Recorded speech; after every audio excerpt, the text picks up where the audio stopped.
Жігіттің келбеті айдай нұрлы еді, көрген жанның жүрегін сүйсіндірді. Сабыр қылып, Аллаға мойынсынып, Жүсіп сұлу Зулихаға сабырлықпен жауап қайтарды, деп жазыпты мұнда. Сабыр ергесен ғой, балам. Ол Алланың сынағы екенін білетінің айтты, дейді. Жүрегіңе жетті ме, балам?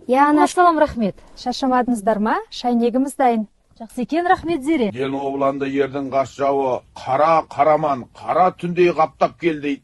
Аттың тұяғы жерді қағайырды, найзаның ұшы көкті тіліп өтті. Жайлаудың таң нұрымен бірге батыр оянда. Аттың тізгінін ұстаған қолы темірдей, жүрегі алау. Ол халық үшін, намыс үшін аттанды. Мұны кім шығарған? Оғланды ердің ерлігі елесінде, елін қорғаған даңқы кең төсінде. Насар, Абай ағаның сөзі бар. Бүгін тағы да қалып кетсеңіздер дейді. Ертең аттаныңыздар, соған разы болар ма едіңіздер? Біз үшін мәртебе апа, қуана қаламыз. Ендеше тыңдайық. Көңілге медет. Шырағым, ер жетесің.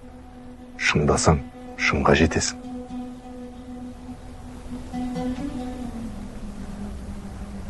Желмен бірге көшкен бұлттың тасасында жарық қылыштай күн бар дейді. Сол күнде іздеген